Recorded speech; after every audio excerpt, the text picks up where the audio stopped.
नमस्कार, आप देख रहे हैं आरएडी न्यूज़ और मैं हूं बीना सिंह आपके साथ। इस वक्त मैं मौजूद हूं पटना के Bihar chamber of commerce and industry में, जहां पर उद्योग मंत्री भी आए हुए हैं। आपको बता दें कि बिहार में उद्योग के क्षेत्र में जो है कोई भी आसार, कोई भी आस नहीं बचा हुआ था और इसी आस को एक नया जो है उम्मीद देने के लिए बिहार जो इंडस्ट्री एसोसिएशन के जो भी मेंबर हैं उनको एक उम्मीद देने के लिए ये एक संवाद कार्यक्रम का आयोजन किया गया है। और इस संवाद कार्यक्रम के आयोजन के बाद जो है बिहार इंडस्ट्री एसोसिएशन के जो भी मेंबर्स हैं उनमें एक नई उम्मीद जगी है। सुनिए कि शहनवाज हुसैन ने क्या कुछ कहा है। तो मेरा जो अनुभव है वो किसके काम आया? मेरे परिवार के नहीं, आप मेरा ये बिहार के लोग जो 14 करोड़ आबादी होने वाली है इसके काम होने वाला। तो उनका जो यहाँ अपैरल पार्क कैसे आ जाए, टेक्सटाइल पार्क कैसे आ जाए। यहाँ बिहार में कोरोना काल में एक सर्वे हुआ जिसके अंदर ज़्यादातर जो मजदूर लौटे उसमें ज़्यादातर 70% टेक्सटाइल वर्कर है। तो अपने पास खनिज है, वो एक तरह से टेक्सटाइल जो वर्कर हैं उसका उपयोग कर सकते हैं। बांग्लादेश में क्या है, एक छत के नीचे 50,000 मशीन लगी।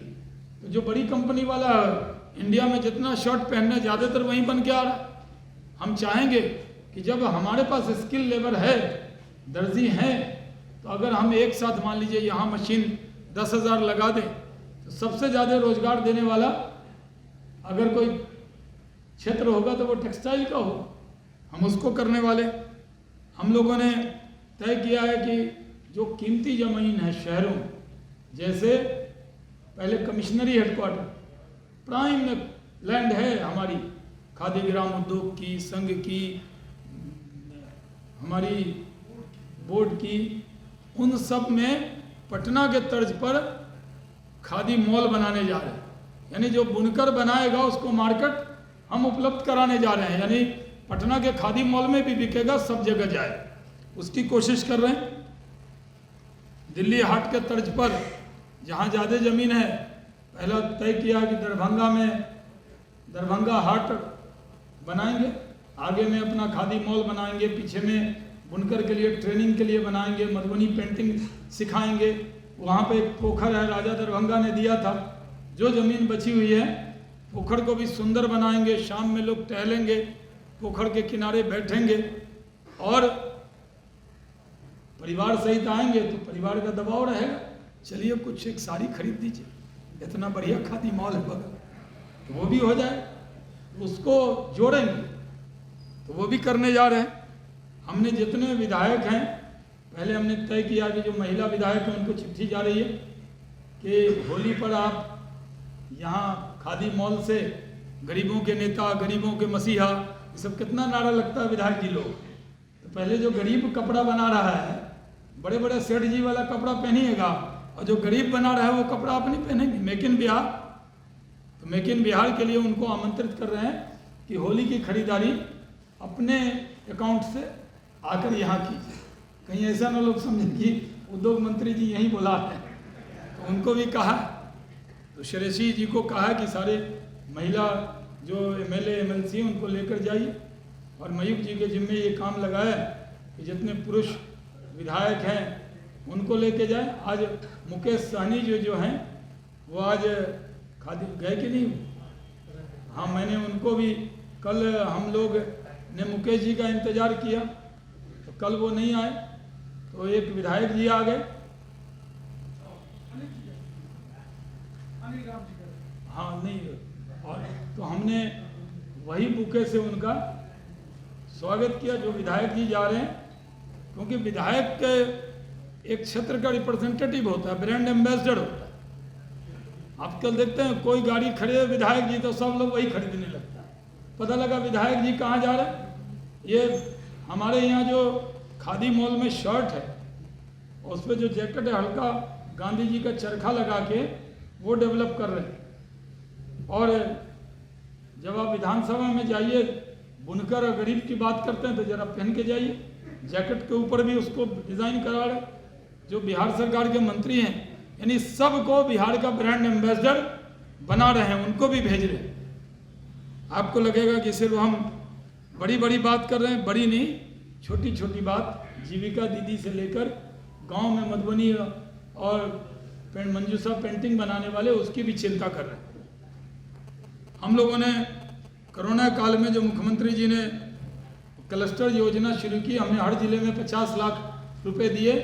उस 50 लाख से बहुत से जगह क्लस्टर शुरू हुआ है, उसको भी हम आगे बढ़ाने जा रहे हैं। उसी तरह हम जॉइंट वेंचर में भी हम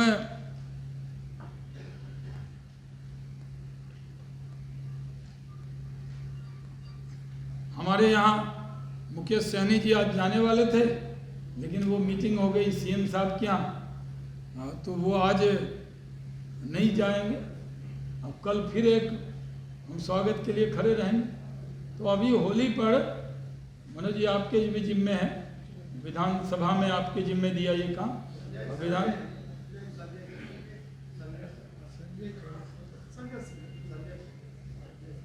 संजीव जी को नहीं दे रहे हैं, ये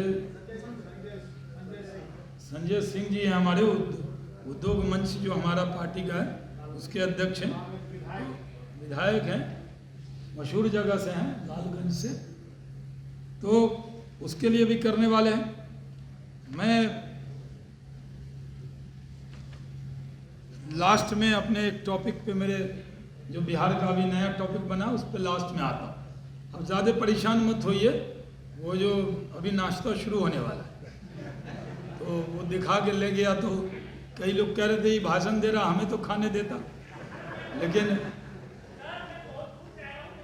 हाँ, वहीं पर सुनिए, डिस्टर्ब मत कीजिए, बैठ जाइए। हाँ, दूर से आए हैं तो जो नज़दीक से आए हैं उनका अधिकार नहीं है, तो इसलिए बोलना इतना, कई बार लोग प्रेजेंस लेते हैं, प्रेजेंस मत लीजिए। इसलिए हम लोग यहाँ पर उसकी कोशिश करें। हमारा दिल्ली में, इसलिए बता देता हूँ, आप लोग दिल्ली भी जाते रहते, तो एक नया तीर्थ बता रहा हूँ जहाँ आपको जरूर जाना है। आप में से हनुमान भक्त बहुत लोग होंगे, हैं ना इसमें से? तो जो दिल्ली में एक मशहूर हनुमान मंदिर है, पूरे देश के लोग आते हैं, तो कनॉट पैलेस घूमने जाएं ना जाएं, हनुमान मंदिर जाते हैं, एक तीर्थ की तरह है। उसके ठीक सामने एक अम्बापाली बिहार एम्पोरियम, तो वो अम्बापाली लिखा है तो लोगों को लगता है कि हम होगा कोई। अब उसको बिहार एम्पोरियम बड़े तरीके से किया जा रहा है। हमने वहाँ पर भी, जिस दिन हम लोग गए 30-35 हज़ार बिकता था, 50 हज़ार मैक्सिमम, हम गए थे, मयूख जी गए, मनोज तिवारी जी गए, रमा देवी जी गए, मधुबनी के एमपी मंडल जी गए, सुपौल के एमपी गए, और उस दिन 2.5 लाख रुपए की बिक्री। ये मत समझिए कि नेता लोग नुकसाने करते, नेता लोग जाते हैं तो फायदा भी करते हैं। तो वहाँ भी आप जब, उसको भी हम बेहतरीन कर रहे हैं, यानी जब भी आप दिल्ली जाएं, एक बार हमारा बिहार एम्पोरियम भी जरूर विजिट करके जाएं। कुछ खरीदें न खरीदें, लेकिन बिहार के बुनकर का बहुत मदद आप कर सकते हैं, वहाँ भी जाएं। तो ऐसी कोशिश है। चैम्बर ऑफ कॉमर्स के लोग जिस दिन विजिट करेंगे, आपके मेंबर अग्रवाल साहब हमें बता दीजिएगा, तो खादी मॉल के लोग आपको रिसीव करेंगे। यानी इस बार तय कर लीजिए कि Bihar chamber of commerce and industries के लोग होली का जो कपड़ा है वो खादी मॉल से लेंगे, तो इससे बड़ा आप कपड़ा भी पहन लेंगे और वो जो गरीब बुनकर है उसकी मदद भी हो जाएगी। तो अगर वो आप तय कर लेंगे तो मेरे लिए बड़ी खुशी होगी। हम लोग आपको भी विधायक जी की तरह, मंत्री जी की तरह वहाँ रिसीव कराएंगे। मैं आपको यकीन दिलाता हूँ, बहुत सी चीज़ें हैं जो आज ही कह देंगे तो फिर आप कब बुलाएंगे। हमारी सब मंत्री से बात, मेरा जो विभाग है वो भारत, यही एक विभाग है जो भारत सरकार के एक मंत्री से नहीं जुड़ा हुआ। हमारे जो बिजली मंत्री हैं वो बिजली मंत्रालय से जुड़े हुए हैं, आर.के. सिंह साहब से। हमारा जो विभाग है वो टेक्सटाइल मिनिस्ट्री स्मृति ईरानी जी से जुड़ा। हमारा विभाग जो है वो एमएसएमई के मंत्री नितिन गडकरी जी से जुड़ा हुआ है। हमारा विभाग में जब गन्ना और एथनॉल की बात होगी और मक्का से एथनॉल बनाने की बात होगी तो कृषि मंत्रालय से जुड़ा है नरेंद्र सिंह तोमर जी से। हमारा विभाग जुड़ा हुआ है फूड प्रोसेसिंग इंडस्ट्री मिनिस्ट्री से। हमारा विभाग जुड़ा हुआ है, हम अगर पेट्रोलियम में एथनॉल की तरफ आएंगे और यहाँ केमिकल जो बहुत बड़ा इन्वेस्टमेंट बिहार के पूर्व सांसद राज्यसभा से रहे हैं धर्मेंद्र प्रधान जी, जो वर्तमान में भारत सरकार के पेट्रोलियम मिनिस्टर हैं, उन्होंने बहुत बड़ा इन्वेस्टमेंट पेट्रोकेमिकल इंडस्ट्री में बरौनी में करने की शुरुआत कर दी। तो उनसे भी जुड़ा हुआ है, मैं उनसे भी मिल के आया। यानी मैं पावर मिनिस्टर से मिल के आया, क्योंकि जो सोलर का बिहार में बड़ा दौर आने वाला है, अलग एनर्जी वो है, लेकिन पावर में भी जो इलेक्ट्रिकल मैन्युफैक्चर जो पहले हम बाहर से खरीदते थे, अब वो भारत सरकार खुद यहाँ बनाने का इरादा रखती। तो 7-8 मंत्री से जुड़ा है और हमारी बड़ी बहन हमारे साथ पार्टी की प्रवक्ता रही, श्री निर्मला सीतारमन जी का पूरा आशीर्वाद है। मैं उनसे भी मिलकर आया, उन्होंने कहा 1 डिस्ट्रिक्ट 1 प्रोडक्ट को आप आगे बढ़ाइए, जो मदद वित्त मंत्रालय से होगा पूरा मदद करेंगे। तो मैं आपको बता देता हूँ, मैं आपका प्रतिनिधि हूँ। मैं मंत्री जो बनना उनना है वो तो 21 साल फिल्म देखे थे ना, 20 साल बाद, तो वो तो मैं 1999 में ही भारत सरकार में मैंने काम कर लिया। और जब भी मौका मिला, अगर मैं युवा और खेल मामलों का मंत्री हुआ तो 5 साई सेंटर जो है मुजफ्फरपुर में, पटना में, किशनगंज में लाकर आपको दिया, उसके बाद से ऐड नहीं हुआ। मैं जब सिविल एविएशन मिनिस्टर बना तो दूसरा एयरपोर्ट आपको, वो जो गया का एयरपोर्ट है, मेरे कार्यकाल में ही उसका फाउंडेशन भी ले हुआ और रनवे बना। और ब्रिजेश जी उस टाइम में डीएम गया थे, मैं पहला मंत्री था जिसने बिना टर्मिनल बने हुए रनवे बना, और मैंने गया से बैंकॉक, गया से श्रीलंका, गया से मक्का और मदीना को जोड़ दिया और टेंट लगा के कस्टम इमिग्रेशन करके, जब टर्मिनल बनने में देर थी तो उसको करके दिखाया। मैं जब टेक्सटाइल में था तो नीतीश जी के इलाके में मैंने सूत मिल, बंद सूत मिल थी, उसको चालू करके दिखाया। तो मुझे जब भी मौका मिला है अपनी जन्मभूमि बिहार की सेवा करने में कभी कोई कसर नहीं छोड़ी। अब मैं प्रधानमंत्री जी का, अपने पार्टी अध्यक्ष जी का, अमित शाह जी का और नीतीश कुमार जी का आभारी हूँ कि ये उद्योग विभाग मुझे दिया गया है। इसमें भी मैं आपसे आज कुछ मांगूंगा कि आप मुझे आशीर्वाद दें, दुआ करें कि मैं आपकी उम्मीद पर 100% खड़ा उतर सकूं। इसके लिए आपके बीच में आया हूँ। एक बड़ा काम बिहार में होने जा रहा है और वो काम है जिसकी चर्चा हो रही। और अगर मैं ये ना बोलूं, क्योंकि अगर मैं ये पहले बोल देता तो आप कहते कि आजकल खाली यही बोल रहे हैं, सीएम साहब भी यही बोल रहे हैं। बिहार में माननीय मुख्यमंत्री नीतीश कुमार जी ने 2006-07 में कोशिश की थी कि जो गन्ना से चीनी बनती है और उसकी जगह हमें डायरेक्ट इथेनॉल बनाने की भी, गन्ना और मक्का से और टूटे चावल से बनाने की इजाज़त दी जाए। लेकिन तब यूपीए गवर्नमेंट ने 10 साल नहीं किया उसको, लेकिन नरेंद्र मोदी जी की सरकार ने उसमें एक बड़ा परिवर्तन किया। और उस बड़े परिवर्तन में आप जानते हैं कि जो इथेनॉल है वो अनुकूल है, शून्य उत्सर्जन ईंधन है, यानी उसमें पॉल्यूशन नहीं होता। इथेनॉल के इस्तेमाल से 3 बड़े राष्ट्रीय उद्देश्य की पूर्ति होती है। एक तो पेट्रोल में आयात की निर्भरता घटती है, यानी आज हम लोग क्या है, हमारी इकोनॉमी इस बात पे टिकी है, अगर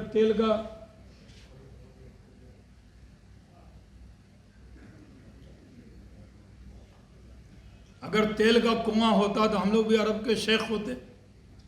बस ड्रिलिंग मशीन डालो और तेल निकालो। अरब में जो तेल है वो क्या है, बड़ी बड़ी कंपनी आती है और वो ड्रिलिंग करती है और वो पानी की जगह तेल निकलता है।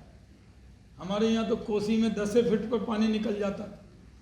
आपको यकीन नहीं होगा, हमने तो खुद पानी निकाला हुआ है कुदाली से। आप लोग सोचेंगे ऐसे बोल रहे हैं। वहाँ तो बरसात में कोई डेथ हो जाती थी तो कब्र में पानी आ जाता था। यानी पानी इतना, वाटर लेवल इतना अच्छा है कोसी के इलाके। तो पेट्रोल पर जो फॉरेन एक्सचेंज है हमारा, हम लोग हमको समझा, कोई वायरल कर रहा था, हम बोले इधर से ये डालोगे उधर से वो होगा। अरे भैया हमारे ट्रैप में आ गए, हम तो जानबूझ के बोले। हमने कहा था मैं वैसा नेता नहीं हूँ जो कहूँगा आलू डालोगे सोना निकलेगा। अरे उससे तो चिप्स निकलेगा। मैंने नेताजी का नाम नहीं लिया था, किसी का लिया नहीं। एक पार्टी के नेता खुद ही खड़े हो गए। मैंने कहा भाई हमने कहाँ आपके नेता का नाम लिया, जबरदस्ती उन पर ये थोप रहे हैं आप, हमने नाम नहीं लिया। तो मैंने जानबूझकर सबके सामने कहा कि ये गन्ना जो है उससे इथेनॉल बनेगा।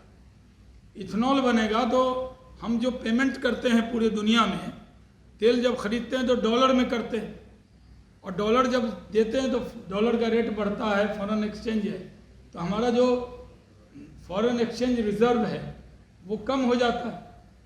और अभी फॉरेन एक्सचेंज रिजर्व जो है वो डॉलर के रूप में बाहर जाता है। तो जो जिसको नहीं समझ में आता है, आप जानते हैं कौन पार्टी वाले हैं, उनको समझे में नहीं आता है, कौन समझाए उनको। हर तेल पिलाई चीज़ अच्छी थोड़ी होती, तेल निकालने वाली भी चीज़ अच्छी होती। तो हमने उसमें इतना कहा कि पर्यावरण प्रदूषण इससे घटेगा, इससे कृषि में जो मकई, चावल इत्यादि इनके जो किसान हैं उनको सही अनाज का रेट में मिल जाएगा। और आप जानते हैं कि जो मकई है हमारे यहाँ वो सबसे ज़्यादा हमारे यहाँ होता है, और यहाँ मकई सारा चला जाता है